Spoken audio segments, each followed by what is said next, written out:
In a world full of monsters, giants, fishmen, minks, all with incredibly impressive powers, samurai, ninja, bloodlusted freaks of nature with intimidating devil fruit abilities, in a world where one can become a dragon, a dinosaur, a phoenix, or even a god or deity, today we are going to talk about a simple man, a normal-sized human being who is pacifistic in nature, with no devil fruit whatsoever, and only his lesser dominant arm to carry around with him. And I'm going to tell you exactly why he is the absolute strongest in the world of One Piece. Ladies and gentlemen, today we talk about why Shanks is top 1.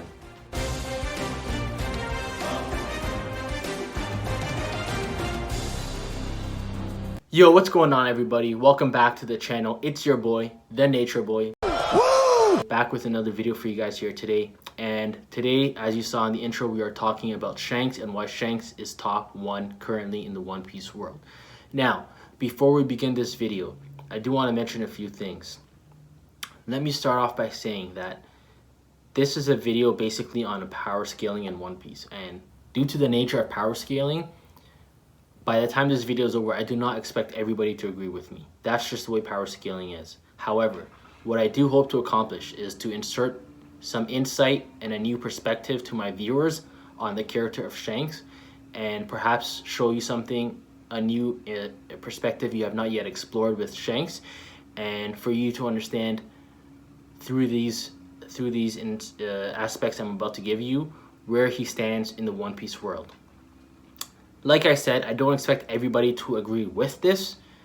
To be quite honest, I hope not everybody agrees with this, because if we all agreed and had the same ideas in power scaling, there would be no fun to it. I think the fun part of power scaling is having so many different people with so many different opinions and insights and perspectives, and being able to clash heads with these perspectives and insights in a friendly and mature manner, and bounce off each other's ideas and come to our own separate conclusions. That is the fun and the nature of One Piece power scaling. So with that being said, just keep that in mind as you watch this video, and with that, let's get into the video.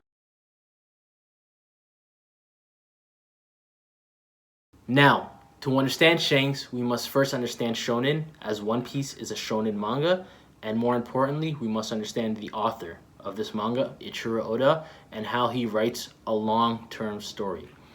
Now, Oda, shonen in general, is huge on introducing characters in the beginning and hiding their powers and saving them for later and later and later on in the story for big surprises and just how powerful they are. With us seeing them first earlier on, maybe in the first few chapters, in the first 10, 20, 30 chapters, and not having any idea. We know that they are strong, but we have no idea just how strong they really are until way down the line, depending on how long the certain manga or the certain anime goes. This is typical with shonen.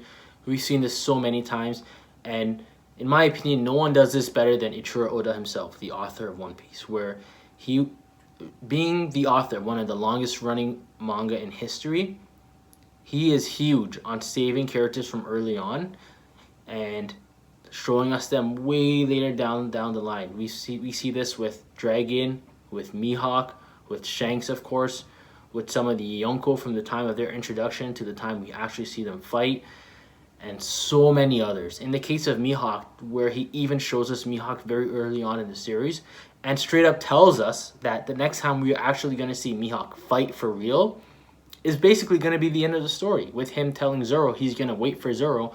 We knew right then and there that we're not really going to see Mihawk until the end of the story.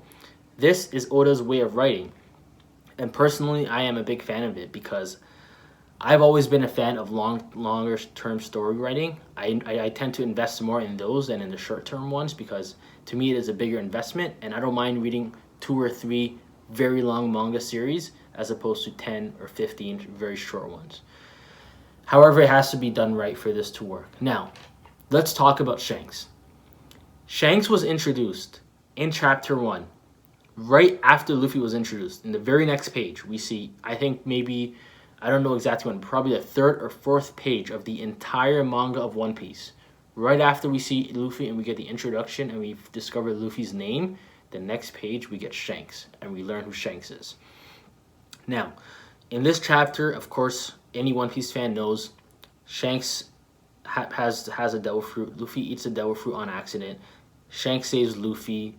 Shanks gets his arm cut off. Shanks gives Luffy the straw hat, and Shanks tells Luffy, "The next time I see you, bring me back this hat when you are a great pirate." So from there, it's similar to the situation with Mihawk, where we get a clear understanding that maybe if we do see Shanks again, or if we don't, we understand that we are not going to see a reunion between Luffy and Shanks until Luffy is a great enough pirate to return the straw hat back to Shanks. And until then, they will not meet.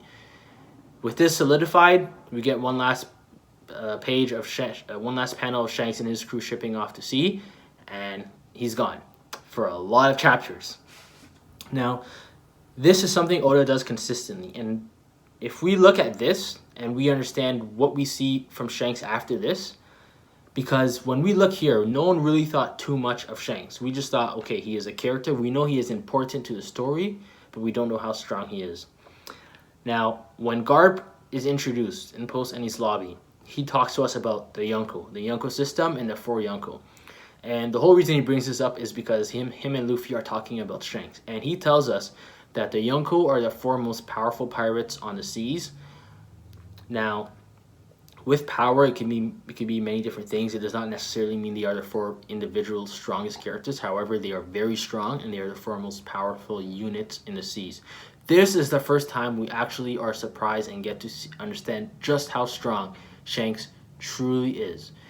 And in a shonen, especially a shonen written by Ichiro Oda, where you are being saved from chapter 1, and we are currently in chapter 1057, waiting for chapter 1058, and we have yet to see Shanks go all out or to even see a little bit of Shanks.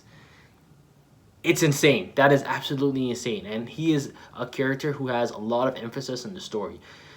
If we talk about the importance of Shanks, I can name on just my right hand, I can count on my right hand the amount of characters who are more important and pivotal, who play a more pivotal role to the actual story and the way One Piece works than Shanks. And besides Luffy, maybe a Zoro, a Roger, a Joy Boy, there's pretty much no one else, and a Blackbeard. Other than that, no one else really holds the importance that the character of Shanks plays. And when I talk about importance, I don't necessarily mean he is more important as in if one had to die between Shanks or Nami or Shanks and Sanji. We know Shanks will die. We know those are the Straw Hats. They are the backbone, the foundation, the heart, and the soul of this manga that we all love.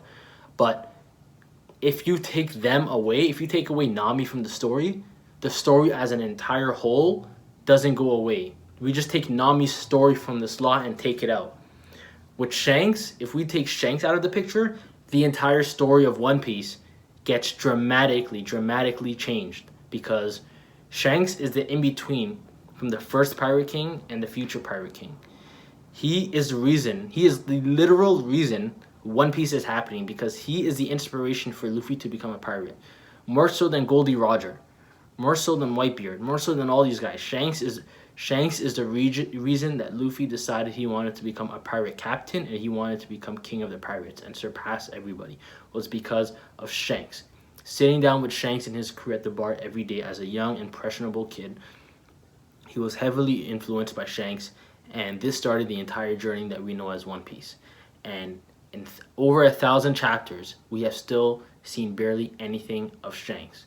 And Oda is a very, very, very particular writer, if nothing else. Anything he does for a very specific reason. And Oda has been very, very careful about avoiding showing us Shanks in combat, and would rather show us all of the admirals and all of the Yonko before he shows us Shanks. Where we stand right now, since the introduction of Shanks, we have gotten the introduction of 5 admirals, the showings of 5 admirals in full-on fights, the introduction of Kaido the Yonko Big Mom, Yonko Whitebeard. We got to see Whitebeard go all out and die. Kaido and Big Mom go all out and lose. And all of this came after Shanks' introduction and before Shanks actually even gets a little bit of a fight. We get to see all of these characters enter the story, go all out, and exit the story. What do you think that's telling us right there? What do you think Oda is trying to tell us? Or not even tell us, but what do you think Oda is doing on his own by doing this? By taking one character and just giving us a little, here you go, his name is Shanks, pull him back, give us everybody else in their entirety, their flashbacks, their fights, their devil fruit powers, their awakenings, their secret abilities, their wins, their losses, their backstory, and then take them out of the story. And Shanks is still there. This is huge, and this is what I call portrayal. And to me, this is a big reason why I believe Shanks has the absolute best portrayal in One Piece.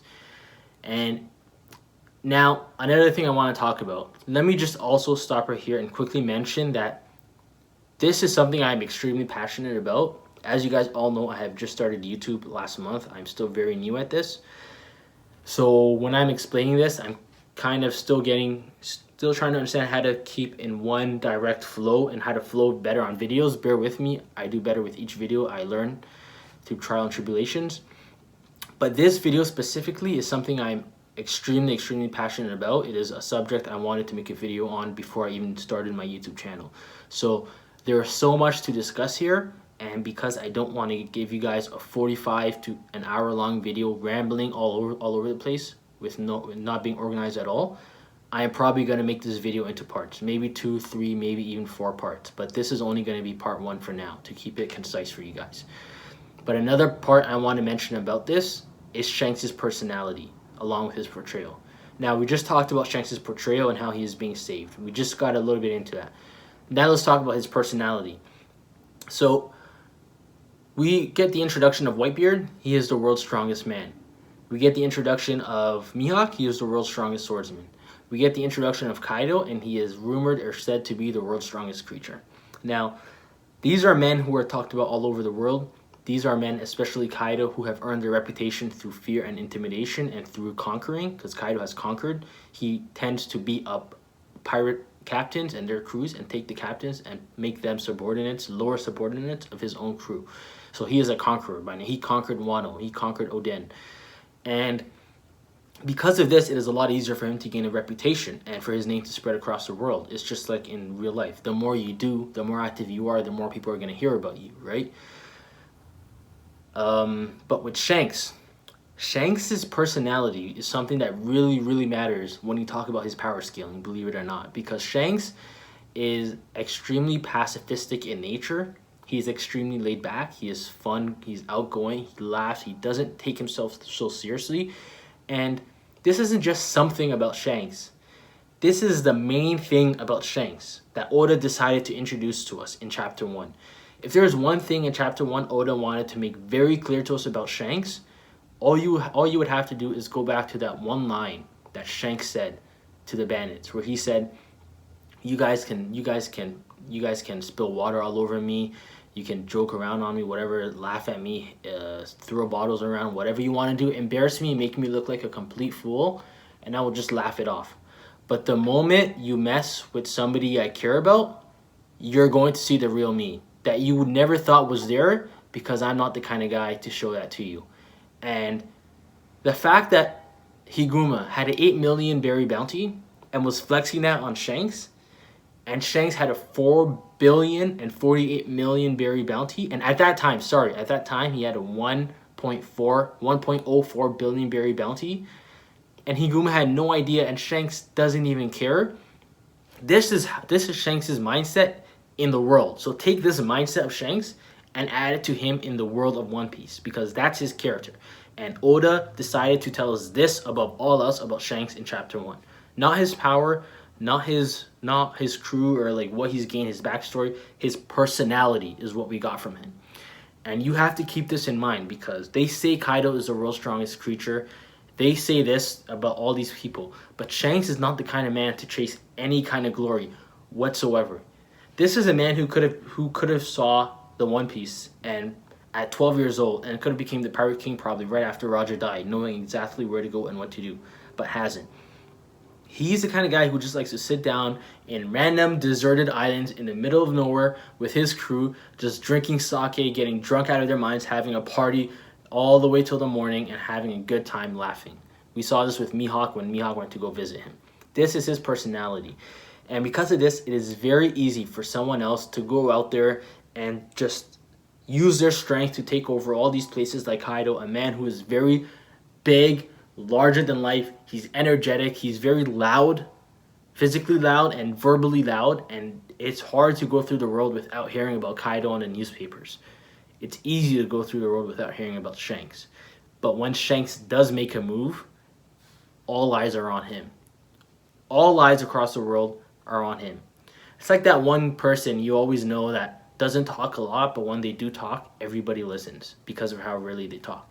Shanks is kind of like that, but his talking is with his actions. And because of this, I believe he is the strongest. This is part of the reason. And Oda is very particular with his words. So if we look at Kaido, he is never, ever once confirmed to be anything. His only confirmed epithet is King of the Beasts or 100 Beast Kaido. Anytime the world's strongest creature has ever come up, if it had came up from the narrator, it was he is said to be. And if it came up from people, it was either he's said to be or it is people just saying it as like killer, as that is his own individual experience. Because the narrator had never said it. The narrator was very careful to say he is said to be the world's strongest creature. And this is what I mean when I say Oda is very, very particular. Mihawk, he is the world's strongest swordsman. No debate about that. We get that in Baratier. However, in an SBS, when a fan asks Ichiro Oda, what is the name of Shanks' sword? I believe that was the question. He says the sword's name is Griffin. And then he goes on to add, when nobody asked him, but how does Shanks really fight? And he leaves it at that. Again, this is Oda. This is exactly what Oda does. He has teased these kinds of things throughout the story in SBSs many, many times.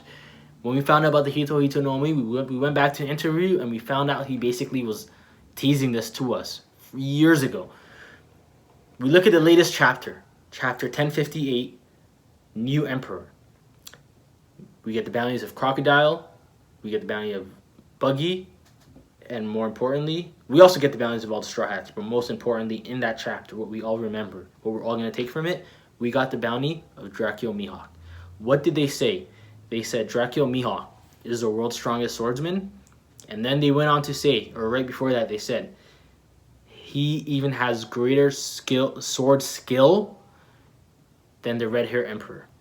Now, why would they say sword skill? And this has been translated. This is the official translation as well. Sword skill is very specific. They're saying he has greater sword skill. We know he is the world's greatest swordsman. We already know this. So we know he is superior in swordsmanship to Shanks. We know that Oda deliberately withdrew from saying Shanks is a swordsman. We know Oda he likes his words, and he likes to make us think one thing only to take it away from us. Why would he say Mihawk is superior in skill when he can, not even just as easily, he can easier say Mihawk, the swordsman who was even greater than Shanks, or the man who was even greater than Shanks. He could have easily said that, but he deliberately did not say that. Take a moment, sit back, and ask yourself why. Why is it that a man that was introduced in chapter 1, who we have not seen fight when we've seen everybody else fight, we've seen the so-called strongest in the world, Kaido, fight and be defeated. We've seen all these people fight and be defeated. And then we look back and we find out, oh, Kaido was never really said to be the strongest. He was rumored to be the strongest. Mihawk was never really said to be greater than strength. His greater than Shanks. His sword skill was greater than Shanks. Shanks is being saved because he is above these men. He is above Mihawk. He is above Kaido. He's above all of them. And Oda is trying to make us look one way so that later on in the story he can be psych and point us that way. That's what he wants to do. I believe some of us are falling for it and some of us are not. And I'm not falling for it. I think Shanks is the strongest. Hey guys, so as I was editing the video, I realized that I missed the main point I was trying to add. So I just wanted to touch on that real quick. Basically, with everything I just said about his character and everything that went on in chapter 1, keep in mind that Oda loves to do things in a smaller portion and then do them in a much grander scale later on in the series.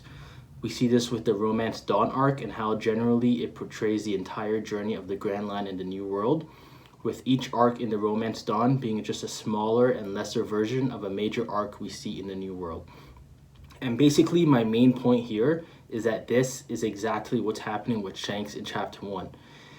Oda knew he had only one chapter, the first chapter and perhaps the longest chapter in the entire series, to introduce to us Shanks, and he knew that he only had this chapter to get across the main point he wanted us to learn about Shanks that would stick with us through the whole journey. And he chose the story and the incident with the bandits and what we could learn from Shanks through that. And what we did learn with Shanks is that Shanks is a guy who will let people flex on him, who will let people show off and do this just to stroke their own ego, and he will sit back quietly and laugh it off. But only if and only when it involves hurting his friends or hurting him deeply will he show you the real him. And the real him tends to be above all else and everyone else, to where Oda fooled Luffy, and through Luffy he also fooled us into thinking Shanks was just this punk who couldn't handle the bandits and who couldn't handle these guys. And just for him at the end of the chapter to show us what Shanks was really about, and that he was the guy on that island and no one else was even on his level. And basically what I'm saying is, I think just like how Oda takes segments from the Romance Dawn arc and shows us this in larger, more intense scales throughout the story, Shanks' story here with the bandits is a smaller version of Shanks' story in the entire world of One Piece, where Higuma and the bandits are basically the admirals and the Yonko and everyone else, and the 8 million berry bounty that we saw that he was flexing on Shanks is basically the impressive feats that we've seen from Blackbeard, from Big Mom, from Kaido's, from Mihawk, from Admirals, that we think is almost impossible to top and that we have not seen anyone top yet. And again, Oda has fooled us with Shanks in chapter 1, and I think he wants to see if we're going to fall for this same trick again, or if we're going to learn that one lesson that he wanted to show us above all else in chapter 1 to take away about Shanks and apply it to Shanks throughout the entire series. That's my main point here. So anyways, back to the video. Now, number 3, let's talk about Kaido's top 5. So, along with Shanks' portrayal and his personality, I mentioned earlier how Kaido is the one who gets all the glitz, the glamour. He intimidates everyone. He's on the newspapers. He is said to be the strongest. Killer is saying it. Kid is saying it. The narrator is saying he is said to be, and everybody is afraid of Kaido. But then we look at Kaido, and when he fought Luffy and he took that red rock, what did we see? We saw him envisioning Luffy at his peak, the main character of the story at his absolute peak, and he had 5 men behind him. He had Oden. Now, some of you would say Oden isn't really that strong. I disagree, but even if I do, for argument's sake, the issue with Oden is Oden died very young. We didn't get to see Oden at his peak. So Kaido is not comparing himself currently to Oden. He's comparing the Kaido that he was at that time to Oden and comparing him in that fight. And in that fight, he knew that Oden was the superior. And that's part of the reason why he was extremely angry that the fight got interrupted. He wanted to see the end result. And Kaido's not afraid to lose. He's not afraid to die. So because of that fight, he has immense respect for Oden, where he does not seem to have that respect for Big Mom, because he fought 3 days with Big Mom. She's standing right there, and he does not even acknowledge her. That means he does not think Big Mom can beat him. He thought Oden would beat him in that moment, and truthfully, I think Oden would have. We see Whitebeard, we see Rocks, and we see the Pirate King Goldie Roger. I think these 3 go without saying. I don't really need to get into detail. These are the 3 strongest characters in One Piece. I think most people would agree with that. They are the top of the top, and they are the standard. And we see him talk about Whitebeard and Roger countless times during the Wano arc and the raid. When he was on the roof with the Scabbards, he mentions them. We know Kaido sees Roger and Whitebeard as peak pirates, and he almost admires some characteristics and traits about them. Now, among these 4 dead legends, I should say, Oden, Rocks, Whitebeard, and Roger, there is one more. And who is that one more directly behind Luffy? It's the only living one among them, and it is red-haired Shanks. Now, Kaido is said to have fought many people. He's said to have been captured many times. He is a Yonko. He is 59 years old, and we see in his flashback he loves to fight, and he thinks strength is the way in life. So you can't tell me Kaido does not have his fair share of experience with the world's strongest fighters. He definitely does. Now, if you want to say he may not have fought Mihawk, maybe, who knows? He may not have fought a Akainu. I think honestly Akainu's name shouldn't even come up here, but even if it does, for the sake of argument, Kaido's been captured many times. And he has been captured by the Marines. And for him to be captured by the Marines, he is only going to be captured by the Marines' best. So the fact that he has fought the Marines' best, we also know this because of God Valley, he has fought the tip top of the Marines, and he does not have a single Marine there. There's your proof right there. Admirals would not make it. And we have Shanks, the only living one, comparable to Whitebeard, to Roger, and to Rox, and to Oden, all in their prime. And to me, the way I see it, it's funny because Oda will show us what everyone else thinks. These people without the experience, like a Killer and a Supernova and people like this, and how they think Kaido is this epic, amazing #1, the best ever. And then he'll show us inside Kaido's head and how Kaido sees Shanks as that guy. And I would value Kaido's opinion of strength more than these other people's, because he's been through it all. He's seen it all. And if he sees Shanks like this, to the point where he sees Luffy's peak being at Shanks, I think that says more about Shanks than words ever can. That one picture. And this is another big reason why I think Shanks is the strongest. Now, I want to talk about one of the very most important reasons that also ties us back to Kaido. So if we go back to later on in that fight, Luffy awakens, Sun God Nika. Kaido and Luffy are fighting. Actually, I think this might have been before Sun God Nika. I can't remember. Forgive me for this one. But some point towards the end of their fight, Kaido starts talking about Haki.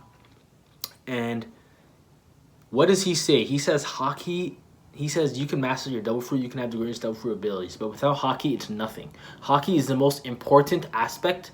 Once you reach that elite level, it's virtually all, if not all, mostly about Haki, where Haki is what's going to get you to Roger's level, not a devil fruit. And he specifically mentions how Roger did not have a devil fruit and conquered the world with Haki. And we know Roger was the best of his generation, along with Whitebeard. And for Roger to do this without Haki, it goes to show us that where Luffy is now, the way we've seen Devil Fruit awakenings, and Luffy already awakening his Devil Fruit, we've already touched that with Devil Fruits. We got to see it all with Devil Fruits. We got to see everything that there is, pretty much. Now, where Luffy is where we think we know about Haki, we're only just getting into it. And now in the story, we're going to get into it. And we discover this through the downfall of Kaido, the world's strongest creature. Just before he falls, he tells Luffy, and through Luffy, he's mainly telling us the importance of Haki right before he falls. And who else is there? There is one man who was introduced in chapter 1, who let everyone else take their moment. He let Kaido have his entire moment, his 200 chapters of glory ever since he fell out of Sky Island. Everyone was saying Kaido top 1, Kaido top 1. And Kaido, before he falls, gives us the level of respect he has for Shanks, tells us, pretty much is telling the audience, beware of the Haki you're about to see from this point on, because Haki is what really matters. And he wouldn't say this to a Luffy who already has advanced Rio, advanced Conqueror's Haki, and advanced observation Haki. He said this to a Luffy who had all 3 forms of advanced Haki, and he's lecturing Luffy on the importance of Haki. So he's basically telling Luffy, your Haki is not up to the standard to which it needs to be to talk about the Rogers of this world. So who do you think is going to show us later on that level of Haki that we're talking about? Who do you think? I'll sit back. I'll wait. I don't think it's Mihawk. I don't think it's the Admirals. I don't think it's Big Mom. I don't think it's Blackbeard. I think it's one man. The man who was saved from chapter 1, who again let everyone else have their turn and is just waiting patiently for his turn. I think Oda is making it clear as day to us. If we take a step back and we watch and we listen and we read the manga and we just listen to these little hints here and there, it's very clear to me that Shanks is the strongest by Portrayal and Portrayal alone. And when the feats come, it'll be very, very, very clear. Now, even with just Portrayal, let's take Portrayal aside. Now let's actually talk about feats. In chapter 1, Shanks introduced to us Conqueror's Haki. He was going to introduce it to us. He was the one to introduce to us splitting the sky with Whitebeard in chapter 434. In one of the latest chapters, chapter 1055, sorry, let me go back. In the same chapter with Whitebeard, he introduced, and to this day is the only one to damage physical objects with his Conqueror's Haki merely by walking by them. Just walking by them, he is damaging the ships of Yonko. And in chapter 1055, very recently, we see him pull off yet again, not only a unique feat, a unique Haki feat that only he has done, but I think it goes without saying, the absolute best Haki feat we have seen to date. And he didn't even touch his sword or a single weapon. He didn't even set foot on the island, and he scared away a Navy admiral from miles and miles and miles away. He froze him in fear, whatever you want to call it, petrified him, paralyzed him, whatever, Haki talkie, whatever you want to call it.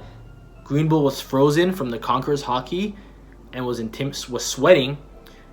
And he was able to communicate with Green Bull through his Conqueror's Haki that we can physically see traveling through the skies. Like it's almost like it's a tangible object, like it's lightning. And he communicates with him, and he pretty much tells him, honestly, to get lost, just like he told the Sea King in chapter 1. And then he leaves. Big Mom, Kaido, Admirals, all these people fight. And even now, where Kaido has fallen to Luffy, 1v1, he lost to Luffy. Shanks is near the island. He has the opportunity to meet Luffy. And remember what he said in chapter 1. When you are a great pirate, only when you are a great pirate, aka when you are on my level or as strong or stronger than me, come back and return this hat to me. And even now, he only just referred to Luffy as a great pirate. After it took Shanks needed to see Kaido lose to even be like, okay, now I can at least meet Luffy. Keep that in mind. And then he still leaves, meaning he is still being saved. I think it's very clear that Shanks is beyond what we've seen anything from anybody thus far. And with him having so many disadvantages, like I said in my introduction, with him having one arm, being a normal human, no devil fruit, and everyone else here, how can he even keep up with them? I didn't want to get into bounties. So to me, this is just, it's very clear to me that Shanks is the strongest through these things alone. And I don't want to make this video too long, so I'm going to end it here. However, I am going to make a part 2 about this because I do want to talk about his arrival at Marineford, and I want to make an entire video dedicated to just him at Marineford because I want to introduce you guys to a new perspective on his introduction to Marineford and tell you guys why I believe, take everything else about Shanks that we know aside, just his part in Marineford alone almost guarantees us he is the strongest character in One Piece. And I'll tell you guys this in the next video. So if you guys do enjoy this, please leave a like, comment down below, subscribe. I'll have that Marineford Shanks video out later this week or next week at the latest. Thank you guys for watching, and I'll see you guys later. Take care.